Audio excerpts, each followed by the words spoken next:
विष्णु सयनेतु पहली लाइन बताओ चलो। ओम देवकी हरियम विष्णु सयनेतु। ओम त्रिनाम विष्णु सयनेतु। ओम चत्वारे च हरियम विष्णु सयनेतु। ओम हरियम पंचम च विष्णु सयनेतु। ओम षष्ठम च विष्णु सयनेतु। ओम सखे सप्तदा च हरियम विष्णु सयनेतु। बोलिए वृंदावन बिहारी लाल की। बोलिए हिंदुओं के विवाह में जो है वो सप्तपदी जो है एक प्रधान अंग माना गया है। हमारी माताएं बहनें यहाँ पर बैठी हैं।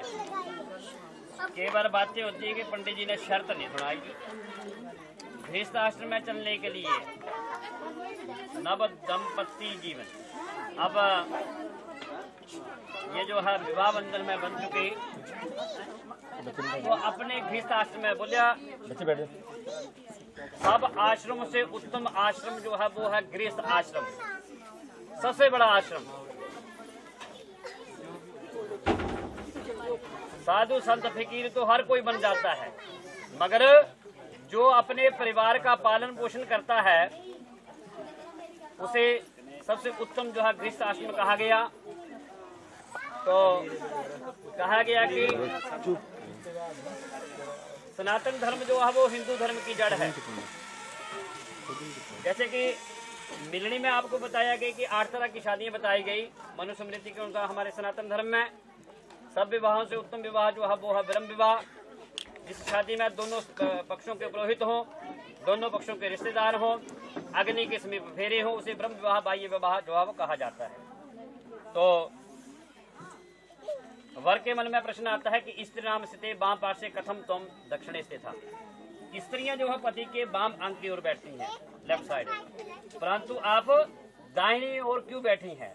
उठो, मैंने आपको विवाह लिया है और आप मेरे बाम अंग की ओर बैठिए, आप इनको कह रहे हैं। और साथ में आप कह रहे हैं कि अगर आपके मन में कोई बात है तो आप हमसे कहिए। तो लड़की कह रही है कि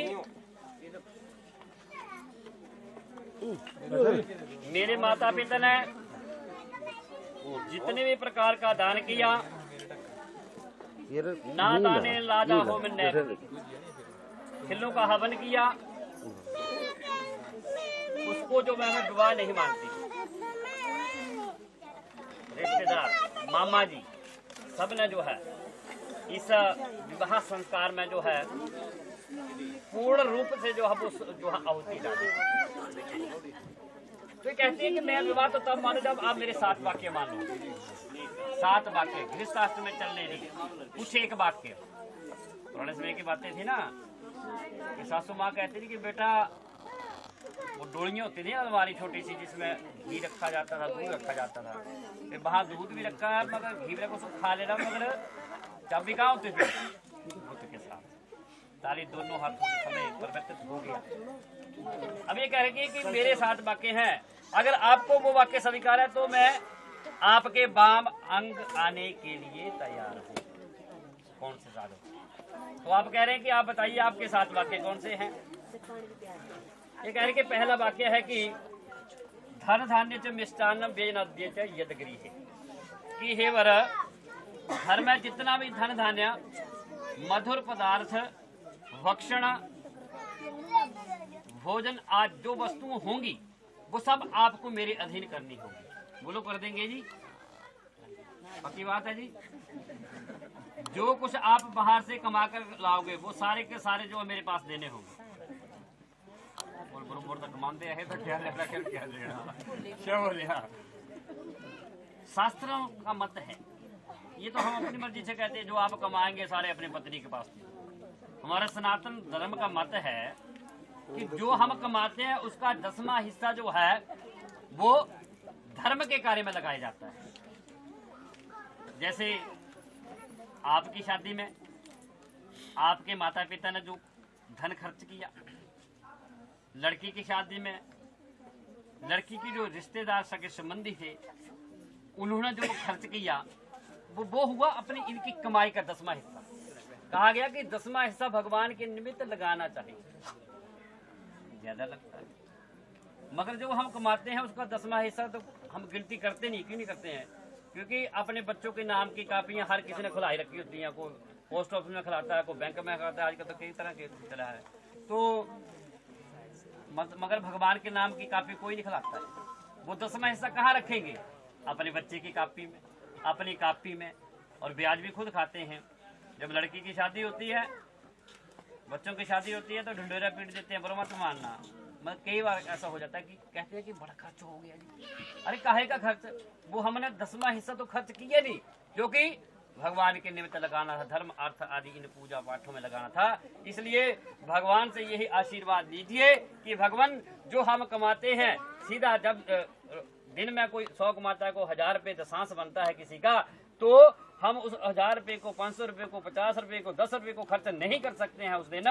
तो धीरे धीरे वो पैसा जो है इकट्ठा हो और ऐसे धर्म अर्थ आदि ऐसे कार्यों में जो है हमारे उस धन को लगाना, बीमारियों में मत लगाना, ऐसा भगवान के सामने प्रार्थना कर रही है। इसलिए तो ये कहती है कि जो आप पैसा कमाओगे कुछ हिस्सा मेरे पास देना, कि और आपने इनको अनुमति देनी कि ये पैसे जो है आपने धर्म अर्थ आदि ऐसे कार्य में खर्च करना है। गांव में जो है वो कन्यादान होगा, वहाँ खर्च, बच्चे का जन्मदिन होगा, शादी होगी, जो भी अनेकों प्रकार के शुभ भागवत होगा, कथा होगी, वहाँ अपनी इच्छा से वहाँ पर आपने खर्च करना। ठीक है महाराज, अगर आपको ये वाक्य स्वीकार है तो हरिओम बोलो। ये है रसोई की सामग्री सारी तो समझाई गए। मम्मी ने मारनी आवाज कि मम्मी जी दस्से पे चीनी कितना रखी हो। आपका फर्ज है आज से कि आपने बताना है कि रसोई कहाँ पे है और रसोई की सामग्री कहाँ पे है। ठीक है महाराज, लो जी आगे अगला वाक्य है, गृहे कर्माणि सर्वाणि कार्याणि सर्वधा, कि मैं घर का सब काम काज करूं। जो गृहस्थाश्रम में काम होते हैं, अगर किसी को नहीं भी आता है ना जी, तब भी बच्चे सीख जाते हैं, सिखाने वाला चाहिए। लड़की की शादी होती है, माताएं क्या कहती है, मेरी लड़की 2 से ज्यादा किसी को खाना नहीं बना सकती। आज ऐसा क्यों? तो कहती है कि मैं सब काम काज करूंगी, मगर आपको स्मरण रहे कि आपको मेरा पालन करना होगा। बाबू जी अगर आपको ये वाक्य स्वीकार, हरिओम बोलो, राधे कृष्णा। तो तीसरे पाद में कन्या कहती है, पालिताम चतुखेन माता पिता जबंध हुई, मेरे माता पिता ने मुझे बड़े कष्ट से पाला है, उन्होंने प्रेम पूर्वक से जल पात्र द्वारा कंकण बांध करके मुझे आपको दे दिया। जब लगन हुआ जी, लगन में कंगना बांधा गया, संकल्प लिया गया, आपके हाथ में उस जल को छोड़ा, आपके हाथ में शंख रखा, बोलिया कन्यादान महादानम सर्वदानेषु दुर्लभम। 3 तरह के दान जो है वो लिखे गए हैं। कौन कौन से? कन्यादान, भूमिदान और गौदान। बोलिया कन्यादान जो है वो शंख द्वारा लिखा, शंख में, क्योंकि शंख में सभी देवी देवताओं का निवास होता है। 1000 अश्वमेध यज्ञ करने का, 100 वाजपेयी यज्ञ करने का जो फल प्राप्त होता है, कलयुग में अगर एक कन्या का दान कर दे तो इतना बड़ा पुण्य जो है वो प्राप्त हो जाता है। बोलिए श्री रामचंद्र की। तो पंडित जी आपके बैठे हैं, मैं तो इनसे निवेदन करना चाहता हूँ कि जब कन्यादान पड़ता है, सभी बैठे हैं यहाँ पर, वो एक वो चला है ना कि 1 रुपये का टणक करना है जी, बच्चा तो 10 लेकर के जाता है, जब दुकान में जाएगा तो 10-50 तो खरीद देता है। तो हर रोज तो गौ को हम दान नहीं कर सकते। लिखा तो है गौदान, गौ को रोज खाना देना, और कौओं को है ना, और कुत्ते को, दोनों को रोटी डालनी। गौ हमारे घर में है नहीं, देसी गाय है नहीं, किसको डालेंगे? क्यों जी महाराज, देसी है नहीं, जर्सी को डाल देंगे, जो विदेशों से आई पता नहीं कैसे कैसे वो तैयार हो। इसलिए मन में वो धारण करके भगवान मैं जब दान करूँगा अपनी इच्छा से करूँगा। तो आज गुरु जी से निवेदन है कि जो कन्यादान पड़ेगा उस कन्यादान को आपने आज से जो है एक प्रण ले लीजिए कि जो कन्यादान पड़ेगा उसको जो है वो गौशाला में डालना है। ये जिनका मन क्या कर चाहता है ये करेंगे। हमारे उधर तो हम कुछ ब्राह्मणों ने जो है एक दृढ़ जो है संकल्प ले लिया है कि कन्यादान वैसे जब डलता है तो 10-50 रुपये डलते हैं, जब गौ के नाम का कोई कहता है तो हजारों रुपये जो है वो वहाँ पर इकट्ठित होते हैं। हर रोज हम गौदान नहीं डाल सकते हैं, वो जो आप उस धन को खर्च डालोगे ना कन्यादान, वो पुरोहित को ही जाता है। मगर जब पुरोहित की जो है संतुष्टि होगी और वो उस पैसे को जो है वो गौशाला में जो है वो अर्पित कर दे, वहाँ पर यह कापी में डाल। ठीक है महाराज, ये निवेदन है, अच्छी तरह से वो दान करना ताकि जो है हमारी गौओं के निमित्त जो है 5-4 गड्डियाँ जो है वो घास की आ जाए। बोली वृंदावन बिहारी लाल की। तो कन्या कहती है पालिताम दुखे माता पिता तो उन्होंने जो बड़े ही कष्टों से मुझे पाला है, प्रेम पूर्वक से जल पात्र वाला कंकण बांध करके मुझे आपको दे दिया, मेरा जाति कुल गोत्र जो है वो सब कुछ बदल गया। क्या गोत्र है जी? कपिल। देखो बड़ी खुशी की बात है कि अब ऐसा समय आ गया 5-7 महीने से कि अगर पंडित जब शादी के लिए जाते हैं, शादी पढ़ने के लिए, तो वहाँ पर जो है यजमान और भगवान के भक्त जो हैं श्रोतागण जो है शादी को देखते हैं, अनुसरण करते हैं और मंत्रों का भी उच्चारण सुनते हैं और कुछ एक बातों को पता चल जाता है। क्योंकि आपने सुना होगा जब इनके पिताजी जब शुरू में काम करते थे, हमारे बुजुर्ग किया करते थे, उनकी 17 साल उम्र हुई है मेरे पिताजी की, तो जब वो काम करते थे, जब ऐसा ये समय आता था सप्तपदी का, तो हर कोई जो है उन बातों को सुनता था। और एक गोत्राचार का जब समय होता था, लगन में जब गोत्राचार होता था तो दोनों पक्षों पे बैठे होते थे, तब ये पता चलता था कौन से गोत्र से लड़की जो है कौन से गोत्र में जा रही है। इसलिए कोशिश करना माता बहन से निवेदन है कि जब गोत्राचार हो तो अपना गान बजान थोड़ा बंद कर दें, क्योंकि पता चले किस गोत्र से किस गोत्र में जो हमारे बच्चे जा रहे हैं। इसलिए कहे कि जाति कुल गोत्र जो है सब कुछ बदल गया, मगर आपको स्मरण है कि आपको मेरा पालन करना होगा। ठीक है महाराज जी, आइए बोलिए। अगले पाद में कन्या कहती है कि सुख दुखानी सर्वाण तथा एक प्रण लेकर के जा रहे हैं अग्नि किस्में, गृहस्थ में जा रहे हैं। गृहस्थ में ऐसी परिस्थितियां आती है, सुख भी होता है दुख भी होता है, तब कहे कि सब सुख दुख मैं आपके साथ सहन करूंगी, आपके क्रोध आने पर मधुर वचन बोलेंगे। ठीक है महाराज, आपने देखा होगा कि जब पति को ज्यादा गुस्सा हो ना और पत्नी थोड़ा सा मुस्कुरा करके हंस करके बोल देना तो पति का आधा गुस्सा शांत हो जाता है। ठीक है महाराज, तो ऐसा ही नहीं।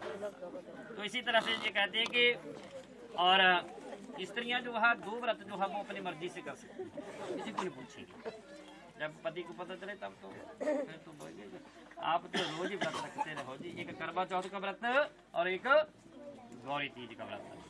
और इन व्रतों को करने से नियम से अगर इन व्रतों को किया जाए तो विश्वास में सुख शांति, धन धान्य की वृद्धि, पुत्र प्रपौत्र आदि की वृद्धि और पति की लंबी ये शास्त्रों को।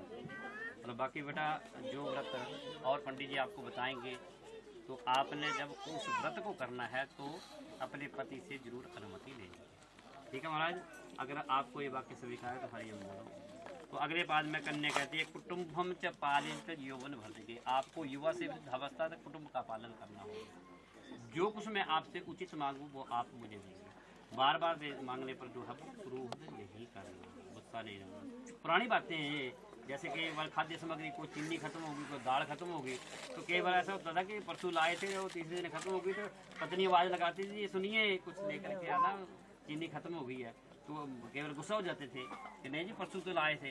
तो कहने का मतलब है कि जब ऐसी वस्तु उपलब्ध हो तो आपने गुस्सा नहीं करना। अगर आपको ये वाक्य स्वीकार तो हरिओम बोलिए। तो छठे वाक्य में जो है वो कन्या कहती है सर्व बंधुना स्वामिन भवताम दास्ताम कहा, मेरे संपूर्ण संबंधी आपके दास माने। ये लड़की कह रही है दास के, जब बारात डेरे में पहुंची तो कन्या पक्ष वाले पहले वहां पर मौजूद थे, आए थे सौभाग्य वो भी असत्य, आए हुए मेहमानों का आदर सत्कार किया, ये जी वहाँ पर जा पानी पिलाया, चाय मिठाई खिलाई गई और बड़ी खुशी की बात कि मीठा मीठा कुछ खाने को मिला। और उसके बाद जो है वो आपका पूजन किया गया विष्णु रूप किया जी ना, तिलक लगाया आपको विष्णु आपका जो पूजन किया गया पंडित जी के वहाँ। उसके बाद जो है सगे संबंधी की मिलनी करवाएगी। उसके बाद तो हम कहते हैं कि अपने धर्म के ऊपर ही अडिग रहेंगे, जो हमारा धर्म है, जो हमारा सनातन धर्म है। क्योंकि बड़ी खुशी की बात है आज रिबन कटाई का काम धीरे धीरे बंद हो रहा है। वैसे लड़कियां रिबन लगाती हैं और बहुत लगती हैं, क्योंकि जब वर विष्णु रूप में आ रहा है उसका हम पूजन करते हैं। माता बहनें जो है वो लक्ष्मी और विष्णु रूप में उनका गाना गाया जाता है, तो थोड़ा रिबन कटाई का काम धीरे धीरे बंद कर दो। वैसे आरती चमकाओ, तिलक लगाओ, जो भी लगता है वो कीजिए, मगर वो कंची का काम बंद, क्योंकि जब कंच आते ही जो है विष्णु रूप उस वर के पास जो कंची दी जाती है तो गृहस्थ आश्रम में आगे जाकर के उस कंची का असर होता है। वो मेरे ख्याल 2-4 साल से बंद हो रही है। ये नहीं मेरे को पता, हम तो बार बार कहते हैं, आप शादी में काम आते हैं ना उधर प्रोग्राम में, तो इसलिए बेटा ध्यान रखा कि कैंची वहाँ पर जो है लड़कियों से निवेदन है कि आपने वहाँ पर कैंची लेकर के नहीं जाना है। धीरे धीरे जो है फर्क पड़ेगा ही पड़ेगा, क्योंकि शास्त्रों का मत है।